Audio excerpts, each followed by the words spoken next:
welcome back, ladies and gentlemen. We got UFC 327 final predictions. We got JIRI Procházka taking on Carlos Ulberg. And we have a special guest today. BEDTIME MMA is joining us. BEDTIME, how you doing, brother? I'm good, man. How you doing, DJ? By the way, congrats on the Hall of Fame, man. That's so cool. Thanks, man. Thanks, man. How have you been? Last time we talked, you were doing some mixed martial arts, or you were doing Muay Thai. Have you found your way into an MMA match? What's going on in your career right now? No, I'm just training MMA now, though. So I'm doing like grappling in the morning and then MMA at night. So like the striking, cage, all that stuff put together. Yeah, I'm really loving it, man. You can see my ear is blowing up. So clearly I'm doing something right or something wrong. I don't know. But yeah, like I'm just training and working on YouTube at the moment. Nice. It's always funny because everybody's like, oh, man, I got cauliflower ear. That means I'm a badass. And my coach, Matt Hume, he never had cauliflower ear. And he goes, that's because I didn't get my ass beat. Nobody was whooping me. So you guys all got your ass beat because you have cauliflower. I didn't. Look at my ears. So, but hey, first fight we're going to start with is KG versus Luque. The first thing that comes off the top of my head is KG gonna make weight? That's the biggest thing because he has struggled to make weight, whether it's welterweight or middleweight. And I'm sure if the man goes with the light heavyweight, he still might struggle to make that weight. And then on the other side, he's got Vincent Luque, who's pretty much well-rounded, great kickboxing, great boxing, great submissions. Who are you picking on that one? What are you leaning towards? I'm feeling KG on this one. I know that the weight is a concern. Obviously, we may be seeing heavyweight KG. We might see this fight get put up to the blob division, but my thing with Luque is I think he has the skills. He's coming up from welterweight. Now he's going to be at 185. But I feel like he's taken a lot of damage recently in his career. There was a lot of fights where his chin seemed to be an issue. Like he had that brain bleed issue after the Jeff Neal fight, which was a really bad knockout. Lost to Kevin Holland, who we're also going to talk about on this card. And I feel like Kelvin Gastelum, one thing that you can never take away from him, yes, he's going to miss weight. Yes, he's doing a YouTube video eating tacos the week of the fight, but his chin is absolutely insane. We've never seen him get knocked out. Every single time he gets in there with somebody like Joe Pyfer, Jared Cannonier, I'm like, all right, this is the fight. It never happens. So I think it comes down to, can Luque get a hold of him and grapple with him? And I just don't know if that's going to happen against a thick 185er, especially when Luque's best weapon is his DAS choke. And Kelvin Gastelum, let's just say like it is, he doesn't have a neck. So I feel like he's actually going to be kind of the type of build that Luque will struggle to get a hold of. See, I'm just more concerned if KG is going to make weight, because for me, if he shows up in shape and he makes weight, it's like, okay, he has put a lot of heart and soul into the training camp because, like you said, he has been knocked out. He's gone to war with a lot of great guys, and he is a world beater. I mean, I'm going to go with KG because you threw out a lot of good points about Luque, but if the man misses weight, you guys best believe my black ass is picking Luque. So for me, I'm going with KG. If he misses weight, I'm taking my pick, and I'm going with Vincent Luque. Okay, That's fair. But you're going to go with KG, right? Yeah, I'm going to go with KG, probably by decision. I think that he'll land like good straight lefts on Luque, and I think he'll be able to kind of scramble if there's any sort of takedown attempts or whatever. He's a pretty good wrestler and a good grappler. And man, imagine that dude getting on top of you. You're not getting back up, man. That's the end of the round. So yeah, I'm going to go with KG. And he's got great wrestling too. So, he's got a lot of weapons, but like I said, his biggest battle isn't in the octagon. It isn't in the kitchen. It's at 8 a.m. Friday morning against the scale. Man. Against the scale. Man, can't be missing weight, man. You've never missed weight in your career, right? Fuck no. I've never missed weight in my entire life. My entire life. Same, bro. So same, dude. See, we're professionals, right? I'm not saying KG we are professionals. I'm not saying KG is professional, but sometimes I can dictate how he's going to perform based on if he's going to make weight or not. But now, guys, when we're talking about UFC 327 final predictions, you guys got to know this video is sponsored by PrizePicks. Now, PrizePicks is a daily fantasy sports game played directly from your phone. It's very simple. Get on your phone, download PrizePicks, and we do that. Use my promo code MIGHTY. Cool promotion going on right now. You play $5 in your lineup and you get $50 instantly. And the cool thing about PrizePicks, it has everything under the sun. It has mixed martial arts, it has an NBA, it has MLB, CSGO, League of Legends, you name it, they got it. Now, UFC 327 is right around the corner. Now, what I look at the event board for UFC 327, I'm liking a lot of things on the board. Let's take this for example. Let's look at the Dominic Reyes versus Johnny Walker. Now, me and BEDTIME MMA think this fight's gonna end in the first round. So for that, I'm gonna go with less. And another one that I'm liking, you look at KG versus Vincent Luque. KG is an absolute monster. He's always looking for the finish. But I think he always has that battle with the scale. So for that, I'm gonna go less.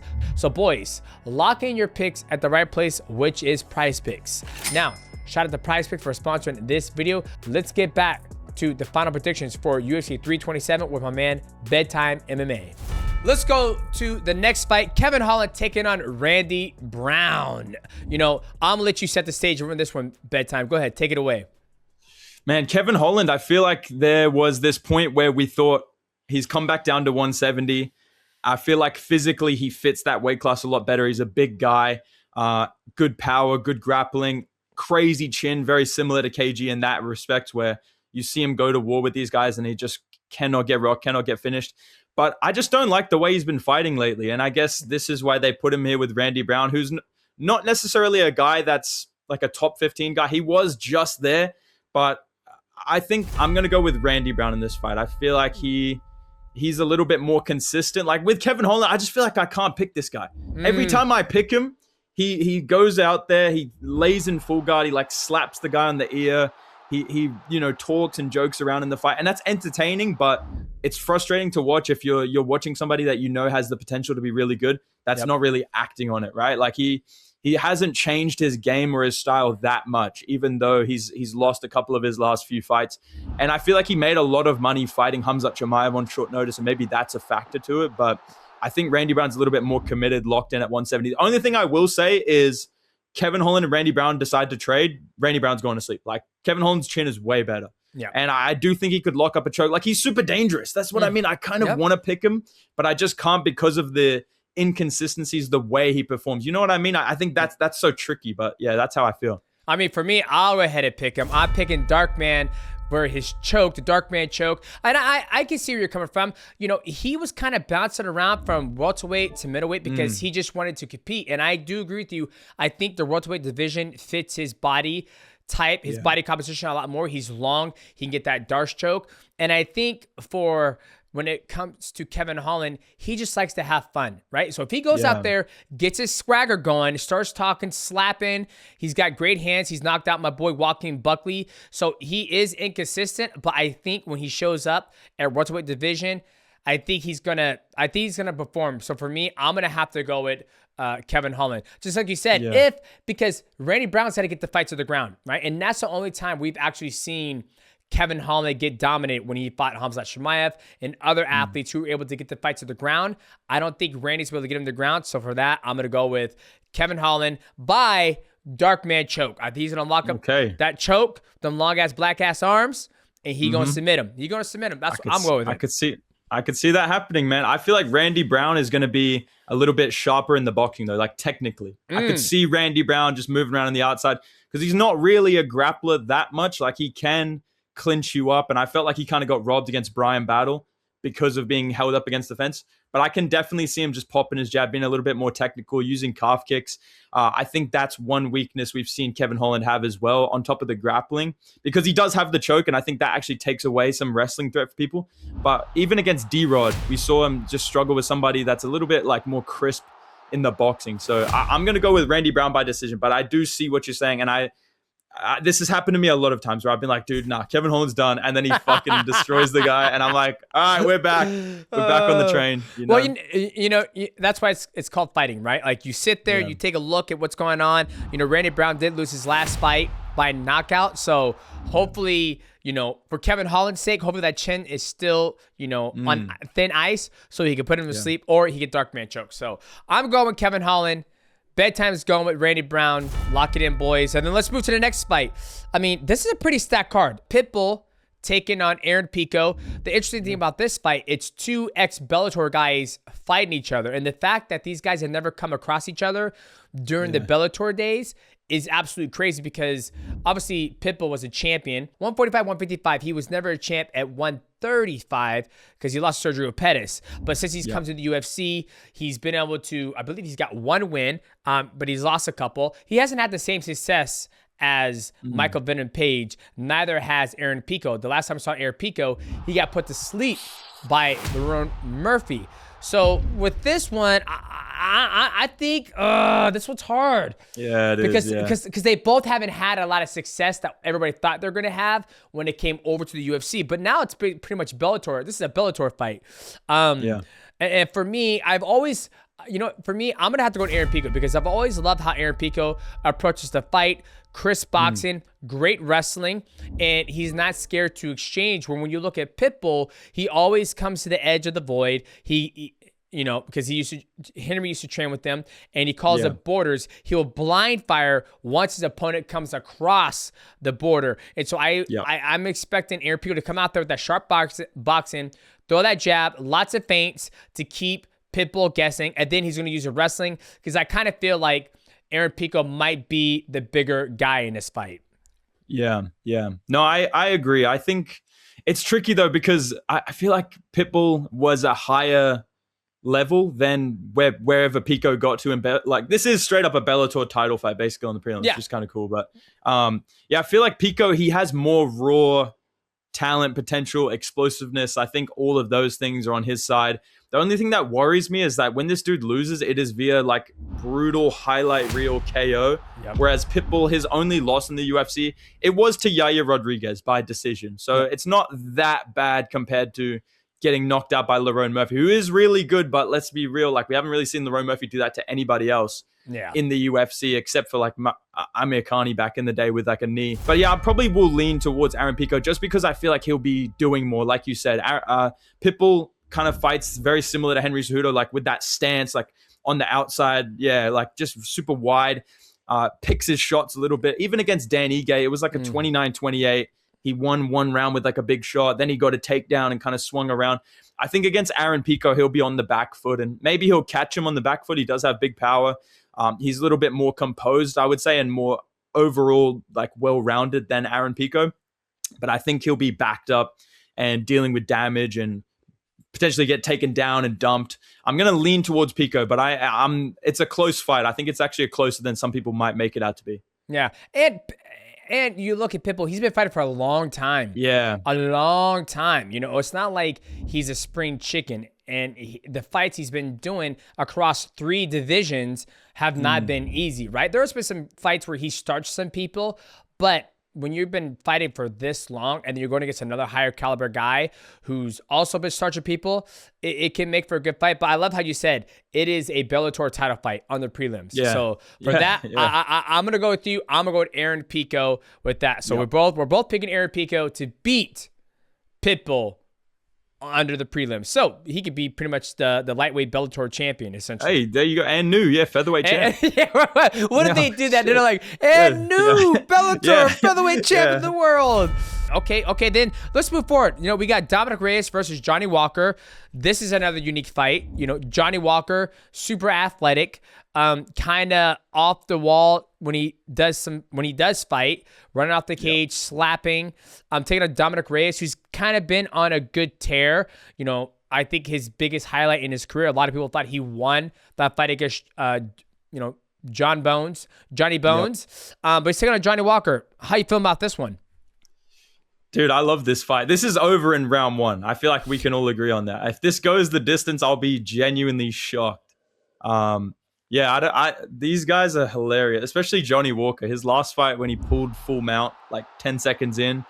I love Johnny Walker, dude. But I think Dominic Reyes is going to win this. I think it's really a matter of who's going to land clean, accurately first and follow up and get a finish. And I feel like Dominic Reyes is a little bit more technically sound, whereas Johnny Walker... I don't think I've ever seen Johnny Walker just throw a straight 1-2 down the middle. Like, I feel like Johnny Walker is always, it's never that simple. It's always like, it's like he's figuring out the controls. And I feel like he's been put out bad more times than Dominic Reyes. I mean, they both have been dishing out highlight reels, receiving highlight reels. That's basically their UFC runs. Reyes got knocked out in his last fight, but I think that Carlos Ulberg, that's not a bad loss at all. And before that, beating Krylov, beating Dustin Jacoby, these are pretty good wins against dangerous guys.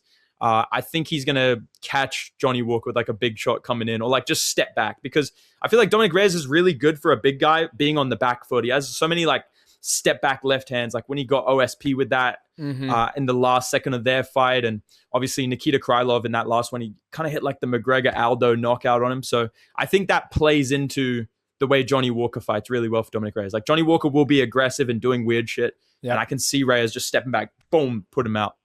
Well, I mean, Dominic Reyes does have the skill set and the experience to get to fight them, because he's fought higher competition than Johnny Walker. I think Johnny Walker can fight the higher competition. He just hasn't gotten to that point yet, because, like I said, he's constantly being a highlight reel. But I do love the fact that you said that the fight is going to end in the first round. So for that, I'm going to go with, I'm going to go with the wild card. I'm going to go with Johnny Walker. I think he's just going to overwhelm, be so fucking crazy that he's going to get it done against Dominic Reyes. Walker's been KO'd 6 times. Reyes got knocked out 4 times. I think you're onto something. Somebody's getting knocked the fuck out in the first round. We've cracked the code on this. I think this is definitely a round 1 finish either way. It's either Walker finds some crazy like flying knee. I could see something like that. That'd be really depressing. I'm a big Reyes fan. Or Reyes step back knockout. I think it'll be over within like 3 or 4 minutes, honestly. Okay, so who you going with? You going Reyes? I'm going with Reyes, man. I feel like Reyes is a little bit sharper, a little bit more technically sound. And I feel like his losses are to like slightly better people where I can kind of be, all right, that makes sense. You know what I mean? It's not that bad. Johnny Walker, some of these, come on, dude. Some of these have been crazy. Some of these have been crazy. Yo, some of these have been crazy, man. I don't know if you've seen that clip of him sparring the 16-year-old in the gym. Oh, yeah, but, I saw that. There's been some. And then he was saying the other week he got hit with a clean uppercut by Ngannou. So I don't know if that's another knockout we've missed, but I'm going to go with Reyes, man. You're making me feel uneasy about my pick now, but I gotta go with it. I picked it. I'm going with it. Go with it. I'm going with it. Okay, Curtis Blaydes taking on Josh Hokit. Okay, so when I look at Josh Hokit, what I know him for, he says, "You know what, Ariel? Yeah, you got." I'm like, this motherfucker's in the wrong sport. He can sell a fight, and he's also a pretty good fighter. He's good about pushing the pace against his opponents. And then he's taking on Curtis Blaydes, somebody who's had world title experience. He's been around the game for a very, very long time. He's fought the best of the best in the division, in the heavyweight division. Who you liking in this one? I got to go with Curtis Blaydes, man. This is one of my favorite heavyweights, but also completely unbiased. It's number 4 versus unranked. You have 2 wins in the UFC. You know what I mean? I feel like that's a huge jump.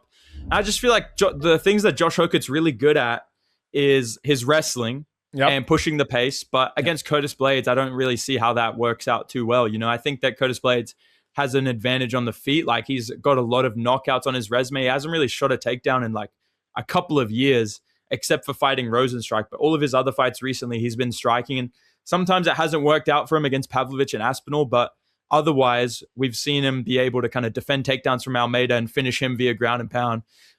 Beat Kuniev on short notice. He's a guy that's now ranked that beat Almeida as well.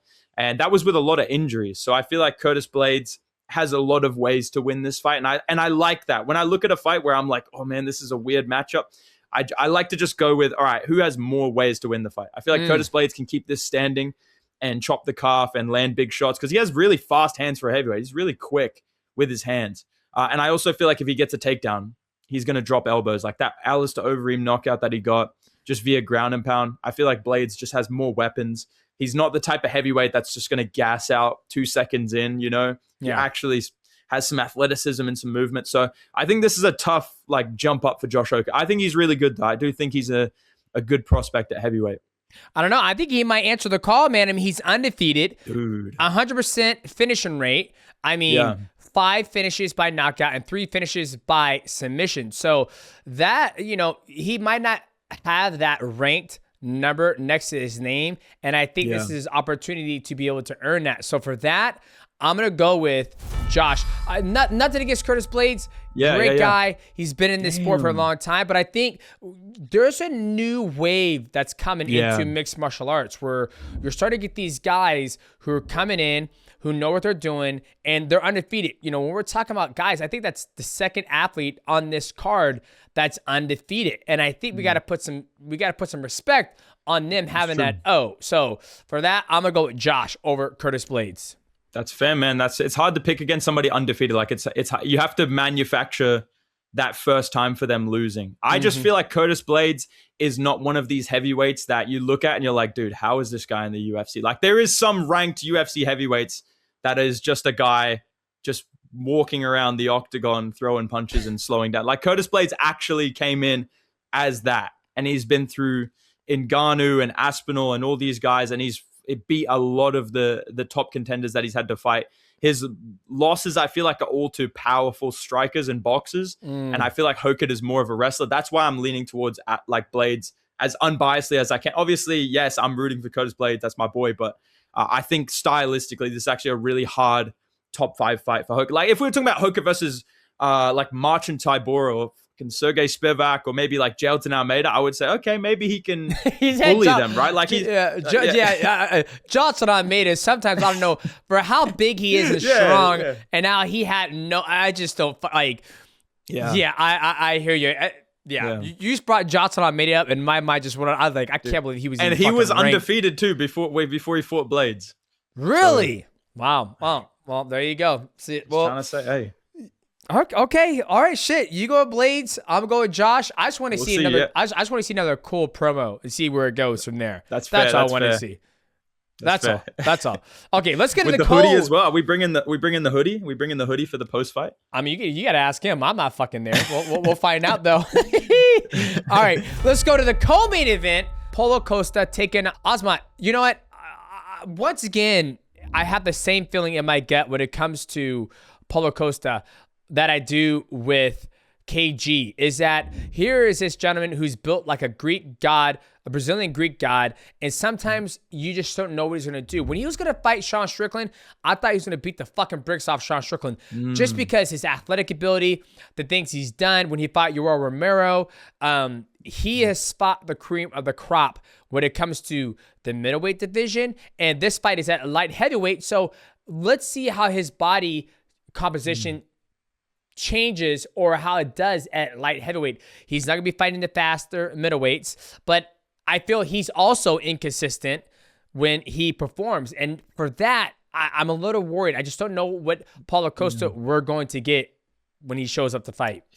Yeah, it's tricky. I do agree with you, and I think 205 is probably a good move for him. I feel like, remember that whole debacle, we were laughing about that the other day, like the Marvin Vettori one, where he was just like, that's your problem, that I'm not going to make weight. Yeah. So I think that, What the fuck? I think, dude, I love that, dude. It's so funny. He's like, that's your personal problem. It's like, wait, what? But yeah, dude, I think 205 is good for him. I think it's good for his build, and he's really fast with his kicks. This is orthodox versus southpaw. Murzakanov is like a southpaw, so I think his body kicks will be there, his head kicks will be there, inside leg kicks. We saw that against Roman Kopylov in his last fight. He kind of came back to, okay, Paulo Costa's back. Like he's actually fighting, because the Strickland fight, he just kind of didn't really do that much. The Adesanya fight was a bit similar, but I think against Murzakanov, listen, I like Paulo Costa. I think he'll do well at 205 with some of these guys. But Murzakanov is fucking insane, dude. He is like not a slow, ploddy. I know he looks like a taxi driver. Like, bro, he's actually lethal. He is a really quick striker. He'll just step in, boom, blast a left overhand. This is a pretty hardcore pull by me. This is going to remind me of Murzakanov's fight against Devin Clark. I think we're going to see Murzakanov win by decision. I think he's going to be blasting like straight lefts to the body. I think Paulo Costa will be able to land like head kicks and body kicks because of the southpaw versus orthodox, but that also lines up Murzakanov straight left. And he's got a nasty jab as well. He knocked out Rakic with a jab. I do think he's going to land more visible damage on Paulo Costa. I think it's going to be a decision, but it's going to be entertaining. Well, I mean, when you look at the professional, Murzakanov, he's 16-0, 12 wins by knockout, 1 win by decision. I mean, he is going to be looking to finish. That's a fucking high finishing rate and undefeated. So I think hopefully we can get, Murzakanov pressing the pace against Paulo Costa, and then we can see a banger fight. And then potentially, the fact that this gentleman is undefeated, I'm going to have to pick him over Paulo Costa because, like I said, he's very inconsistent. I like the move to light heavyweight, so he's not going to battle the scale, but I just don't know where. Sometimes when you look at these athletes, like, what is your goal? Is your goal to be world champion? Is your goal to just fight to click the check? For me, I'm not too sure where Paulo is, right? So for that, I'm going to go with Murzakanov. Yep. No, I'm feeling Murzakanov by decision. I think this will be a really entertaining fight, honestly. I think Paulo Costa will bring the fight to him. And he's got a lot of good weapons. Like, he can scramble really well. He has really good takedown defense, good grappling. He kind of was a grappler before he got jacked as fuck, and now he's like a striker. But I think it'll be a really good fight. And his chin is crazy. That Yoel Romero fight, I always think about that one where they just knocked each other down. It looked like two superheroes fighting. So I think Murzakanov, he looks a little bit unassuming, but he's going to bring like big power. He's going to be quick. He's going to land sharp shots on the inside.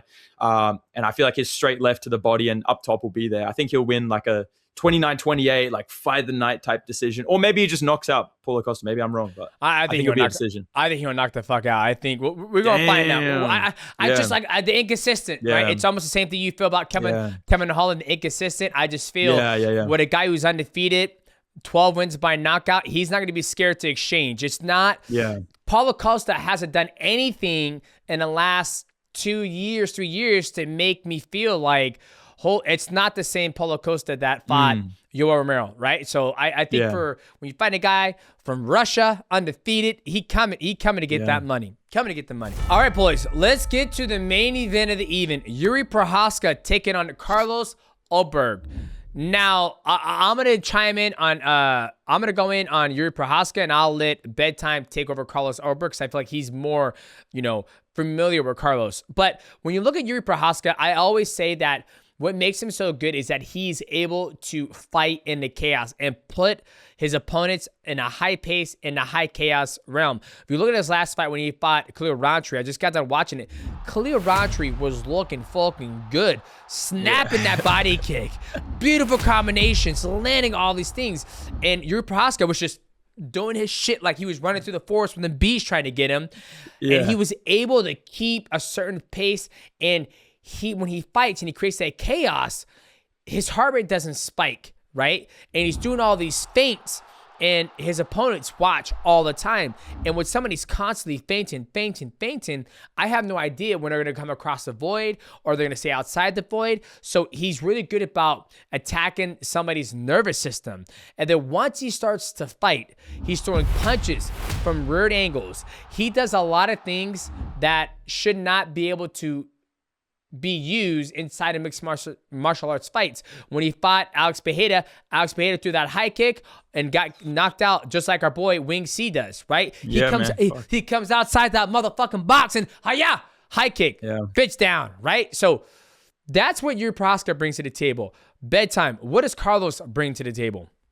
Yeah, man. I think Ulberg, he's similar in some ways to the two other best guys at light heavyweight, which is Ankalaev and Pereira, in that he doesn't need to be on the front foot. I think a lot of light heavyweights, they get to the top of the division just by being like an athletic guy.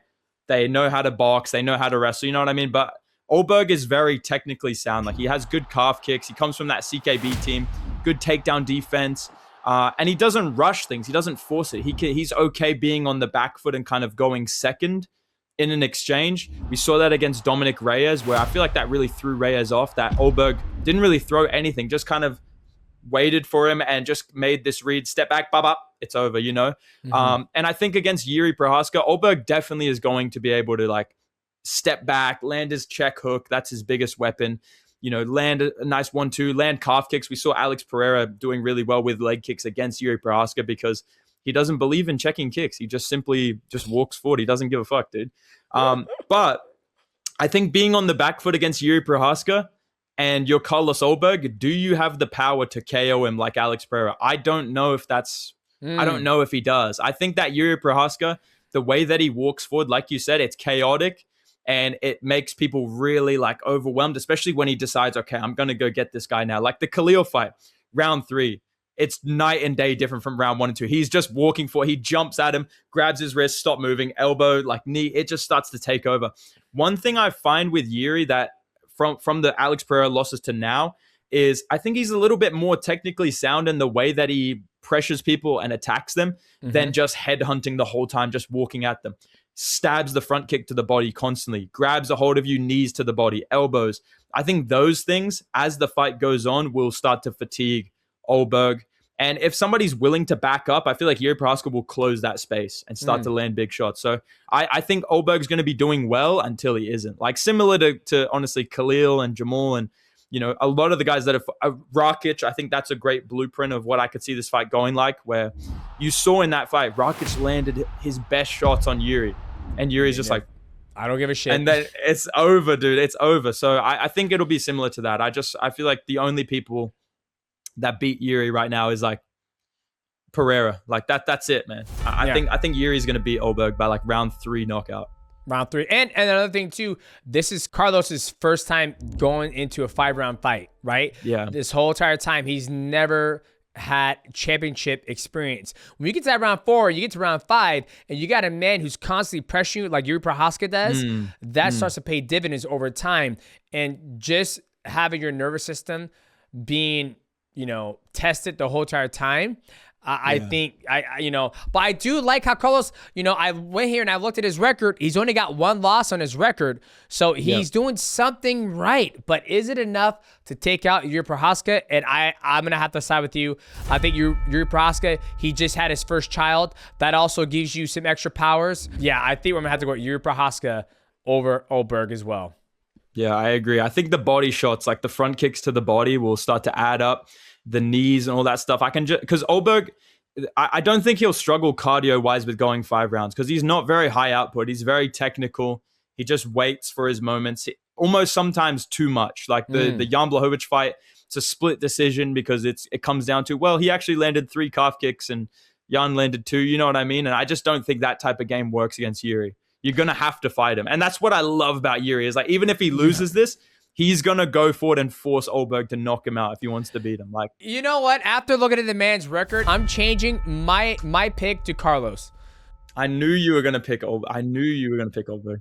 You know, I love JIRI Procházka. I love what he's able to do, but he might be fighting a guy who can look at the blueprint and be like, okay, this guy comes in very chaotic. How can we shut this down? And he's come from, you know, city kickboxing, so he's going to have pretty crisp technique. So for me, I'm changing my pick. Call me an Indian giver. I'm taking that pick from JIRI Procházka. I'm giving it to Carlos. You know, my fans, when I do this, they call me fence time. They say I'm fence sitting. You know, I'm switching up. You know, so you're welcome to the club, bro. Nah, it's okay. Listen, I understand because Ulberg. I'm nervous for JIRI. I think Ulberg really is like sharp on the back foot. Yep. Good calf kicks, very similar to Izzy, like long and rangy. You know.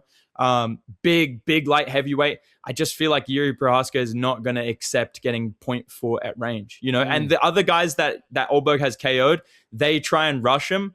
But let's be real. JIRI Procházka has the most insane chin in this division. He has the power to change this fight in 1 or 2 exchanges. And yeah, the way that he pressures, it does seem kind of wild and sloppy, but it's very targeted. Like I said, he's really adding up body shots and leg kicks, and he'll slip and rip. He'll find those head kicks and just weird angles. And I think that it's like you were saying before, it's kind of hard to deal with somebody that you don't really know what they're doing. Like if they don't really know what they're going to do, it throws you off versus if it's just mere technical kickboxing, the better kickboxer wins, right? But if it's a fight, then the better fighter wins. So I'm feeling JIRI Procházka, but I see your point. I'm not gonna call you fence sitting. You know what I mean? Like I understand it. Well, hey, bedtime. He's going, ladies and gentlemen, he's going JIRI Procházka.